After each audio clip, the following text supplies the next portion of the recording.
Hello, this week is Parshas B'Shalach, which is loads and loads of action this week. Sedra, you've got the crossing of the sea, singing and dancing that came afterwards, and then the Jewish people travelled further into the desert and there was nothing for them to eat or drink because it was a desert. So the first thing that happened was they needed some water, and Hashem shows Moshe some wood. He throws it in the water, it becomes sweet so they can drink it, and then they go to an oasis where there's plenty to eat and drink, and then they travel further into the wilderness, and once again there's nothing to eat and they start to complain. So we understand that by this time the matzah had run out, and they sit there and they say, if only we had died by the hand of the Lord in the land of Egypt, when we sat by the flesh pots, when we ate our fill of bread. Because basically they said, we used to have enough to eat when we were living in Egypt. You've taken us out into this horrible desert. There's nothing to eat and nothing to drink. And instead of dying when we might have died as slaves, we're going to die instead from starvation. And both Moses and God are a bit annoyed about this. And so God says to Moses, I will rain down bread for you from the sky, and the people shall go out and gather each day that day's portions.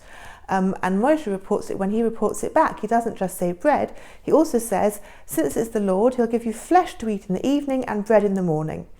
And we see that what happens next is that there was quail in the evening, little birds, and in the morning there was what they say is a fall of dew.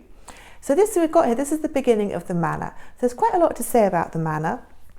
But one side point before we get to that is that the rabbis point out here that not only does the Torah teach us about history and about mitzvahs that we should do, but it also gives lifestyle advice. And so they point out from here that the custom at the time when they were writing at least was that people should eat twice a day, and they should have meat or a heavier meal in the evening and bread or a lighter meal in the morning, and that's why the food fell in this way. So that was a side point. So anyway, they went out the next day. When the fall of dew lifted, there over the surface of the wilderness lay a fine and flaky substance as fine as frost on the ground. And so that was the manna, the mon as it's called in Hebrew. So it's a bit of a paradox, the mon. We know lots and lots of things about it, and we remember it every week on Shabbos, but we also don't know anything about it at all. So let's see, how does that work? So what do we know? Well, we know what it looks like. The Torah says it was fine and flaky like frost on the ground. It was white. It was like the various other verses which talk about it. It says it was white, it was like coriander seeds, and Rashi said that meant that it was little round balls, because obviously coriander seeds are not white, so that wasn't the whiteness that made them look like the coriander seeds, it was the shape. So it was white, it was little round balls like coriander seeds. We know that you can't keep it overnight because it goes mouldy. That was part of the deal. You can go out each day, you can gather as much as you want, one measure for each person, but if you try and keep it overnight, which some people did inevitably, in the morning it had maggots and worms in it, so you can't keep it overnight most of the week. It was filling, but there wasn't any waste from it. One of the Midrashim says that it was so nutritious that they got all the nourishment they needed from it, but they didn't need to go to the toilet afterwards. There was no waste from it.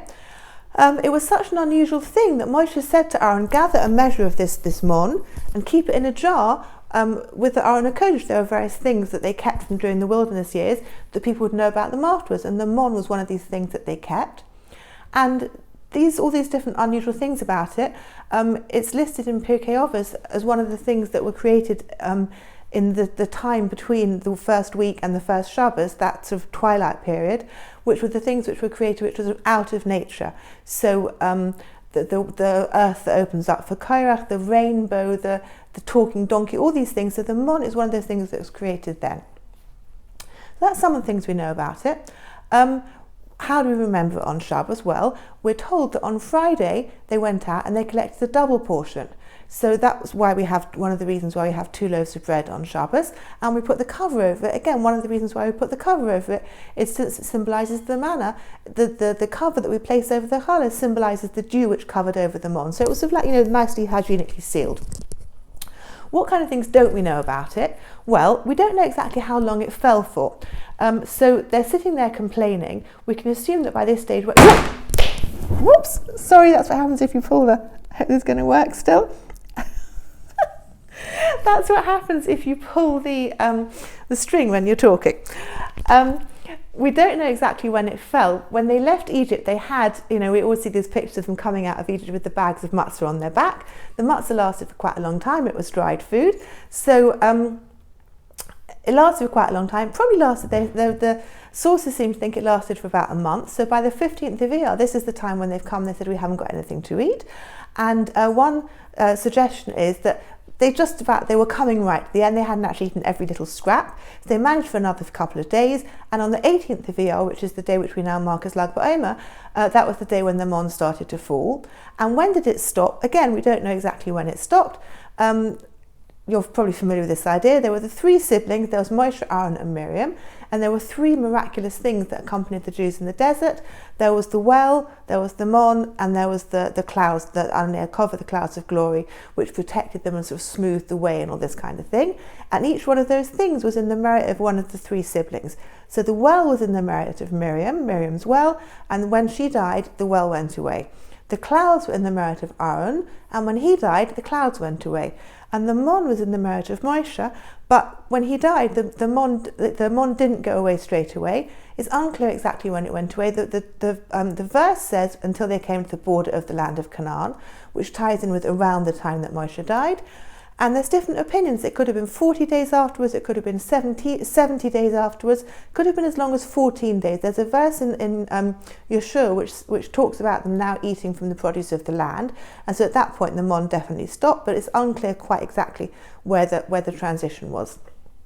So we don't know how long it lasted for, and we also don't know what it really tasted like. So if you say to a child, what did the mon taste like? The child will say to you, it tasted like whatever you wanted it to taste of, because that's what you're taught in school. And there's a few descriptions given of it, which sort of correspond to this, that it tasted of different things depending on what sort of person you were. So it tasted of wafers and honey. That's what it says when it first appears. It tasted of bread, it tasted of mother's milk, it tasted of fine flour mixed with honey, of fish, of meat, and even if you weren't supposed to be eating it, it tasted bitter like coriander. That's the idea that's given. Things it didn't taste like, well, it's a bit of an extrapolation here, that the Jews said, we remember a different time from when they say we remember what it was like in Egypt. They say we remember the cucumbers, melons, leeks, onions, garlic, all these things which we ate in Egypt. What you could say about that is when we talk about the Seder, about what they ate, we understand that they ate matzah because it's hard, it will keep you going, but it isn't hugely nutritious. It's easy to make, it's got cheap ingredients, and it's the sort of thing which you can store. So we remember them as eating matzah when they were slaves in Egypt, but they seem to have a very idealistic picture of these pots of meat and these cucumbers, melons, leeks, onions and garlic. So there's some kind of, someone isn't quite remembering it right.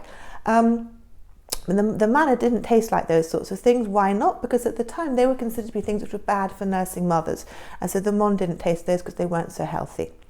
And we also don't know what was it actually supposed to be called. So mon, or manna as we call it in English, that's what they said when they saw it. Mon who? What is it? So the Meir Shalach of Mordechai Yosef Lena, the Ishbitzer Rebbe, who was writing in 19th century Poland, he's got something very interesting to say about that. So the general thing is they looked at it, they said, we don't know what this is. Mon who? What is it? And mon is considered to be an Egyptian word, and that was the name which it was called afterwards. The Meir Shalach says something a bit more interesting than that. He said, when they asked what it was, they were really asking, how are we going to survive on this? They looked at it, and it was like frost. It was little flakes, little balls or pellets of some kind of white material. They were used to eating, well, anything from cucumbers to fish to meat to matzah, something which actually had some kind of substance to it. And he said, they said, this isn't anything substantial. How are we going to manage to live on this? And so the Meir Shalach says, when an angel comes into the world to do something, an angel is like a packet of spiritual energy. It doesn't have a physical form, but when it comes into the world to carry out a mission, for example, when we see Avram meeting the angels at the tent, they look like men and they behaved like men. They wore clothes, they ate, they washed their feet. They have to clothe themselves, disguise themselves as a person. And so he says about the mon, the same thing. This is a spiritual food in the same way that the malachim are spiritual beings. And they have to it has to disguise itself as a food. And Moshe has to actually say to them, this is the bread that God has sent you to eat. And he says that's one of the reasons why the Jewish people have survived, because they understand they were able to eat this spiritual food. It was disguised in some way as real food. But the people were actually cognizant of the fact that the verse, I think, in Tehillim, which says man doesn't live on bread alone, We don't only need a substantial product in order to survive, we also need spiritual sustenance, and it's the Torah which keeps us alive, both individually and as a nation, and that's what the Mon in some way symbolised. A little bit of advertising here.